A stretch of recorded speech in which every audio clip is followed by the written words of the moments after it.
Hello అండి, welcome to our channel. ఈరోజు మనము మామిడి తోటలో మామిడి చెట్లకు పూత స్టార్ట్ అయిన దగ్గర నుండి మామిడికాయలను తీసి ఫ్యాక్టరీకి పంపించే వరకు రైతు పడే కష్టాలన్నీ చూద్దాము. మామిడి కోత అంటే రైతుకి పండగే. మా తోటలో మామిడి పండ్ల కోత మొదలైంది.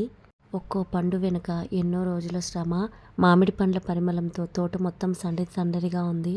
మామిడి తోటలో మామిడి చెట్లకి ఫస్ట్ పూతతో స్టార్ట్ అవుతుంది. తర్వాత ఉగాది పండుగ వచ్చేసరికి చిన్న సైజు కాయలు వస్తాయి. పూత స్టార్ట్ అయిన దగ్గర నుండి మామిడికాయలు చేతికి వచ్చే వరకు దాదాపుగా 3 సార్లు ఎరువులు, మామిడికాయలకు పురుగు లేకుండా మందులని స్ప్రే చేస్తారు.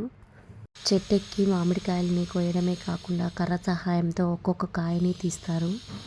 అలా తీసిన కాయలని బుట్టలతో నింపుకొని ట్రాక్టర్లో లోడ్ చేస్తారు. మా తోట బంగారం మామిడి పండ్లతో ట్రాక్టర్ నిండిపోయింది. చెట్టు నుండి నేరుగా ట్రాక్టర్లోకి రైతుల కష్టాలకి ప్రతిఫలము. మామిడి తోట నుండి మామిడికాయలు ఫ్యాక్టరీకి ప్రయాణం స్టార్ట్ అయింది. ఇంత కష్టపడి మామిడి పండ్లని ఫ్యాక్టరీ వరకు వచ్చిన తర్వాత కూడా రైతుల కష్టాలు తీరవు. ఫ్యాక్టరీ బయట ట్రాక్టర్ని లైన్లో 2 days ఉంచిన తర్వాత అన్లోడ్ చేసిస్తారు. పంటని ఫ్యాక్టరీలో అన్లోడ్ చేసిన ఫలితం వెంటనే ఉండకపోగా మినిమం 3 to 4 months పడుతుంది ఫలితం చేతికి రావడానికి. రైతుల కష్టాలని నేను స్వయంగా దగ్గర నుండి చూశాను.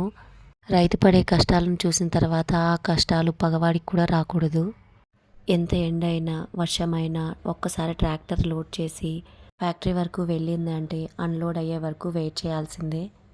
మామిడికాయలను కోసి వాటినన్నిటిని ఒక దగ్గర చేర్చి బుట్టలతో ట్రాక్టర్ నింపడానికి 5 మందికి గాను 4 to 5 hours పడుతుంది. మామిడికాయలను కోయడం చూడడానికి చాలా ఈజీగా అనిపిస్తుంది, కానీ చేయడం చాలా చాలా కష్టము. కర్ర సహాయంతో మామిడికాయలు కోయడానికి నేను ట్రై చేశాను, కానీ వాళ్ళు కోసినంత ఫాస్ట్గా అయితే నేను కోయలేకపోయాను. తోటలో అందరూ మామిడికాయలు కోయడము, లోడ్ చేయడంలో హడావిడిగా ఉంటే మా వాడైతే ఆ మామిడికాయలతో ఆడుకుంటున్నాడు. మామిడికాయలను తీసి ట్రాక్టర్లోకి విసిరివేస్తూ మస్తు అల్లరి చేస్తున్నాడు. తను మా నాన్న మామిడికాయలని ట్రాక్టర్లో లోడ్ చేసుకొని ఫ్యాక్టరీకి అయితే స్టార్ట్ అయ్యాడు. చూడండి ఫ్యాక్టరీ బయట లైన్లో ఎలా ఉన్నాయో ట్రాక్టర్లన్నీ. దాదాపుగా ఫ్యాక్టరీ నుండి ఒక 4 to 5 kilometers వరకు ఇలా లైన్ ఉంటుంది. అందుకనే అన్లోడ్ అవ్వడానికి 2 to 3 days పడుతుంది. ఇదే మామిడికాయల ఫ్యాక్టరీ. ట్రాక్టర్స్ అన్నీ సీరియల్ లైన్లో బయట వెయిట్ చేస్తున్నాయి.